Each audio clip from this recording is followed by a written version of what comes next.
Man by T.C. Jupp.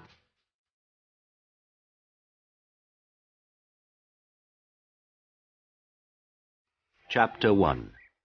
A Letter for Adam. One day a postman came to my village. The postman brought me a letter from my son Saul. "Is your name Adam?" the postman asked. "Yes," I said. "I've got a letter for you." The postman read the envelope. "Adam of the village of Minta." "A letter for me? Who is it from?" I asked. The postman looked at the envelope again. "From Saul," he said. He gave me the letter and walked away. "Martha! Martha!" I called to my wife. "Come here! We have a letter from our son Saul." Martha came out and looked at the letter. She was excited, but she was also worried. "A letter from Saul," she said. "Is he alive and well?" "I'm going to find the school teacher. He can read the letter." There was no school 50 years ago, so I cannot read or write. I live in a small village. The only work is farming. My only son, Saul, left the village 2 years ago, and my 3 daughters are married. Saul is making a lot of money in a foreign country. Martha and the schoolteacher came back. A lot of other people came. Everyone wanted to hear my letter. The schoolteacher opened the envelope and read the letter. 20 Taylor Street, London E19, England, 16th of March. Dear Father, I am living in London. I have a job in a factory. The work is very hard. I often work at night, but the pay is good. I am well, and I live with people from my country. I am sending you £100 in this letter. This is for you and my mother. Love to you and mother, Saul. £100, I said to the schoolteacher. "You're wrong. It's a mistake." "No," the schoolteacher said. "I'm not wrong. It's not a mistake. Here is the money." And he gave me a piece of paper. "What is this?" I asked. "A money order," the schoolteacher said. "Go to Darpur. Take this money order to the post office in Darpur. The money order is worth £100. The post office official will give you the money." £100, I said again.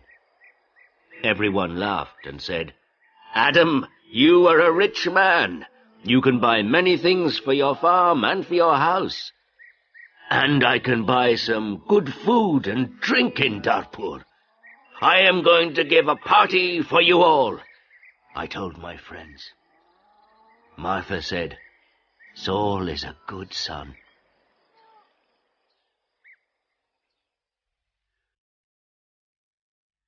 That evening, the village people talked about the money order and my money. Martha and I also talked about the money. We needed many things for the farm.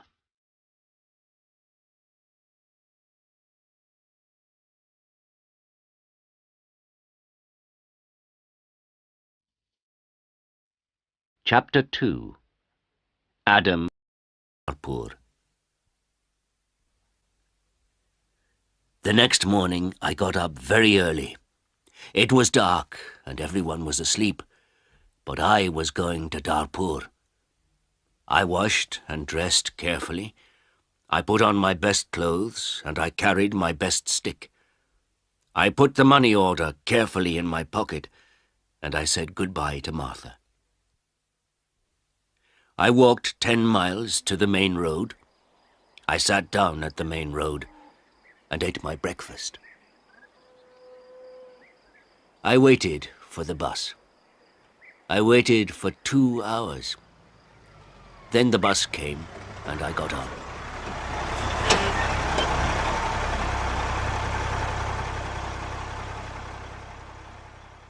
It is a long way to Darpur.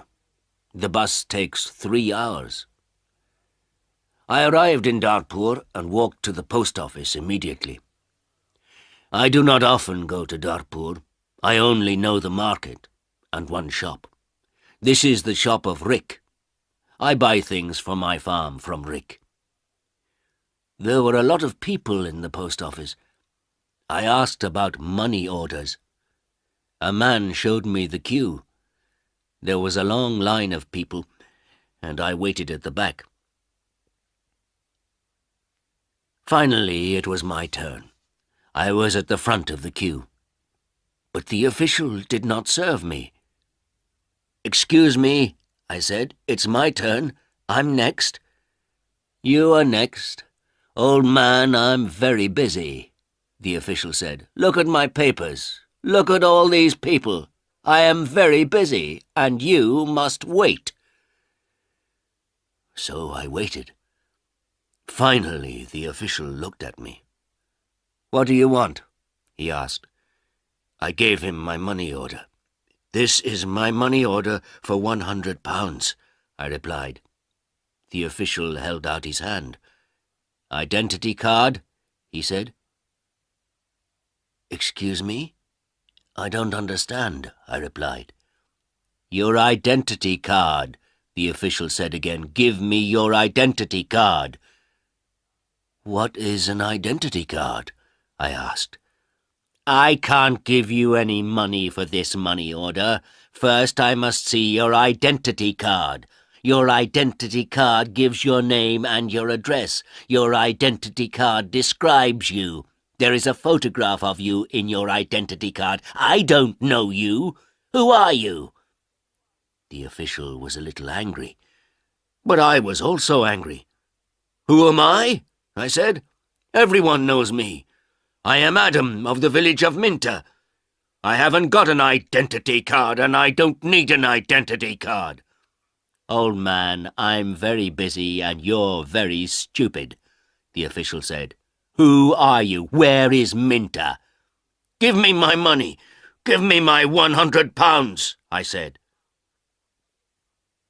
The official looked angry and said, "Show me your identity card. I don't know you." The official gave back my money order, and he turned away. "Where can I buy an identity card?" I asked the official. He did not speak to me. He did not answer. "Go to the Ministry of the Interior," a man said. He was standing in the queue, and he told me the way. Chapter 3. An Identity Card. I walked to the Ministry of the Interior. I waited in another queue. I spoke to another official. I asked for an identity card. "Fill in this application form," the official said, "and bring the form and 3 photographs of yourself and £2. Come back tomorrow." "Tomorrow?" I said. "Can I have an identity card today, please? I live in Minta. I live 5 hours' journey from Darpur. I'm an old man." "Yes, come back tomorrow." And the official turned away. I walked away from the Ministry of the Interior. I walked to the market. At the market, I looked at everyone. I was looking for a man from my village, but I could not find a villager. So then I walked to the shop of Rick. I spoke to Rick. "I want an identity card," I told him, "but I need 3 photographs of myself." "I see you need some photographs." And he showed me the way to a photographer. I found the house. The photographer was asleep, but he came to me quickly. The man's clothes were dirty and he looked tired. "I need an identity card," I said. "I want 3 photographs of myself." "Yes, you want 3 photographs of yourself," the photographer replied, "and I take very good photographs. Come and see my camera." We walked into his room. In the middle of the room was a large camera. "This is the best camera in Darpur. This camera is very, very good," the photographer said proudly. "I've never seen a camera," I said. "I don't know about cameras. Hurry up and take a photograph of me." "Please do not hurry me, old man," the photographer said. "I am an artist." And he gave me a mirror and a comb. "I don't want a mirror. I don't want a comb. Please take my photograph. I'm going to Minter this afternoon, and I'm in a hurry," I said. "Yes," he said, "but first the price.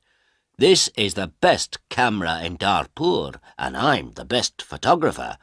3 photographs will cost you £2.50. £2.50? And I laughed. £2.50, and pay me now, please," the photographer answered. I did not know the price of photographs. What could I do?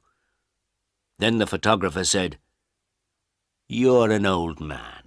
For you, the price is £2. So I gave him the money, and he took the photographs. "Come back tomorrow morning," he said.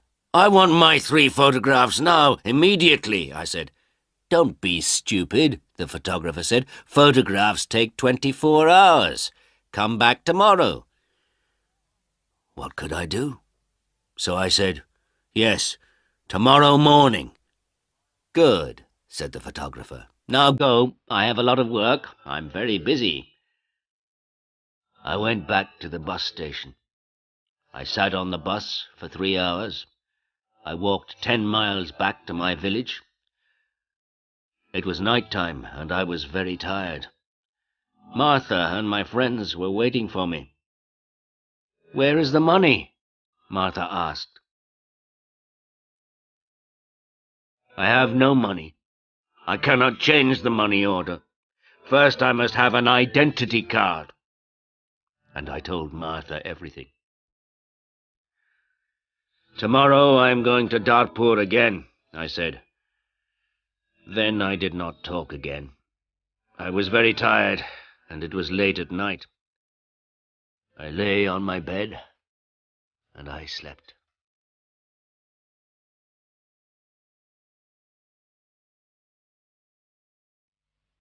Chapter 4.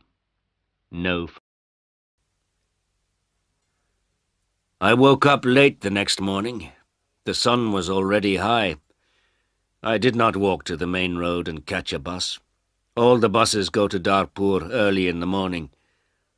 So I stayed at home on Wednesday. I was still very tired. I rested and talked to the villagers about the money order. I told them about the identity card and the photographer. The school teacher said, "Yes, the official is correct. In a post office, you always show your identity card." The school teacher filled in my application form for an identity card. Application form for identity card. Name, Adam Jamai. Address, village of Minta. Age, 72 years.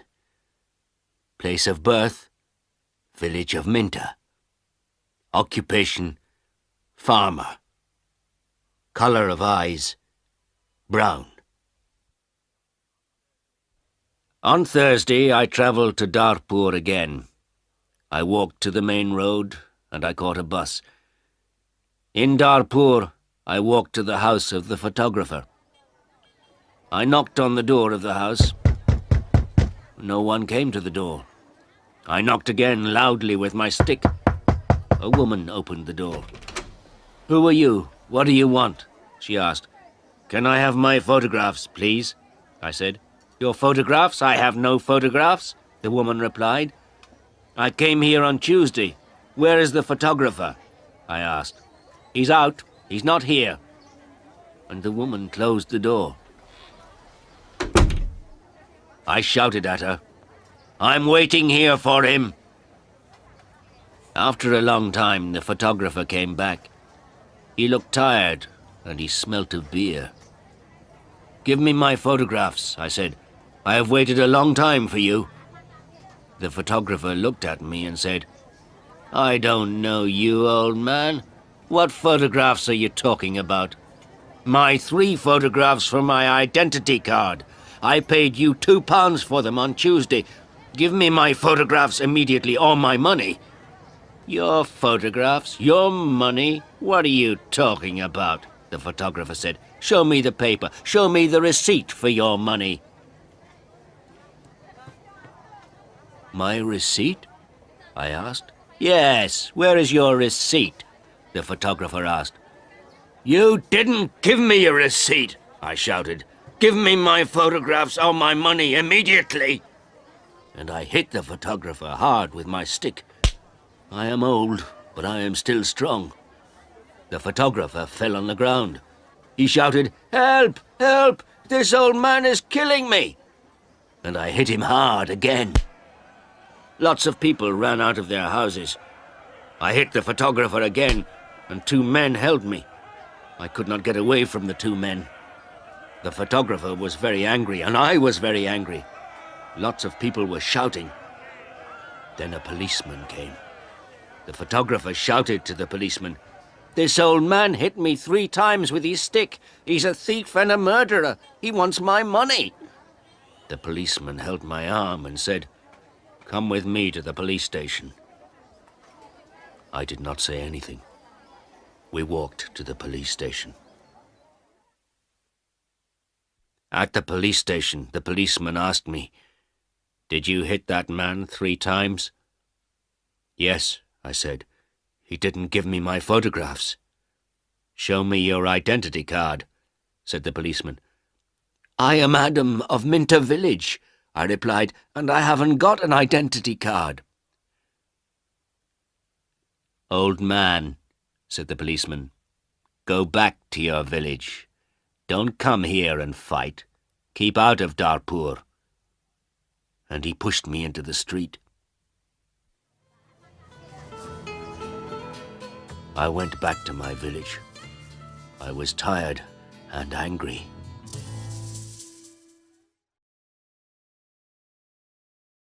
Chapter 5. Adam changes his money order.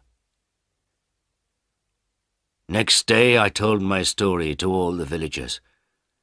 The villagers were angry. Martha was very unhappy. She said, "Saul is working very hard. He is sending money, and we can't have the money. What are we going to do?" I did not know. Then in the evening the school teacher came to my house again. "Adam, perhaps I can help you," the school teacher said. "Here is a letter to Mr. Sheth." "Mr. Sheth?" I said. "Who is he?" "He's an important man in Darpur, and he's a friend of my wife's cousin," replied the school teacher. "This letter is to Mr. Sheth. The letter is about your money order. Perhaps he can help you." I took the letter and thanked the school teacher. So I travelled to Darpur again on Saturday for the 3rd time. After a long time I found Mr. Sheth's house. The door was opened by a tall man. "Can I see Mr. Sheth?" I asked. "And who are you?" the tall man asked. "I have a letter for Mr. Sheth," I replied.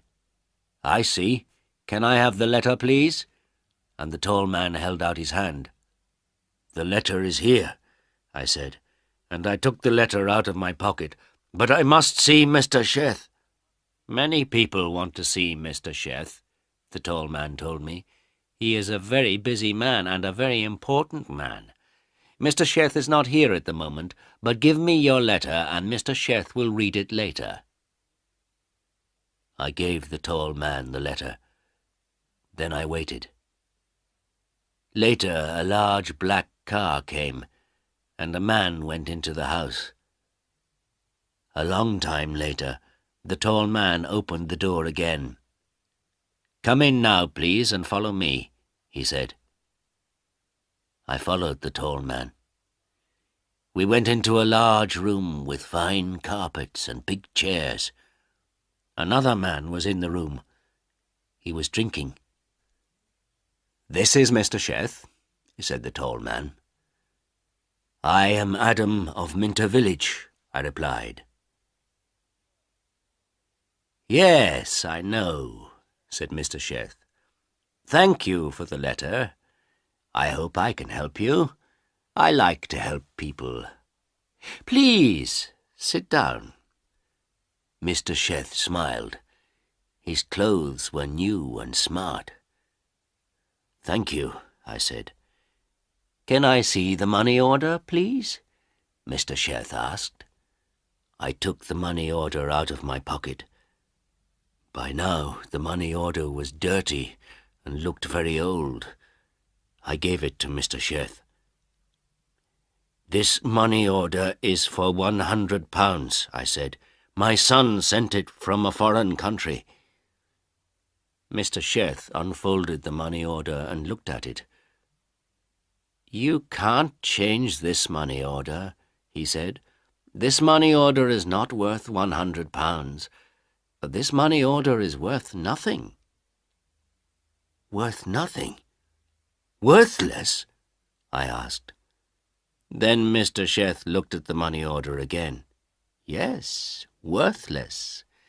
Your son does not understand about money orders. This money order is not correct for our country," Mr. Sheth said. Then he looked at the money order again and said, "And this money order is also old. It is out of date." I said nothing. Mr. Sheth gave me the money order back. Then Mr. Sheth smiled and said, "I am very sorry. You are an old man. You came a long way from your village. What can I give you to eat and drink?" I was not hungry, but Mr. Sheth went out of the room. Then he brought me some coffee and some cakes. I drank my coffee. "Old man," said Mr. Sheth, "I like to help people. I am a rich man. Give me your money order." I gave my money order to Mr. Sheth.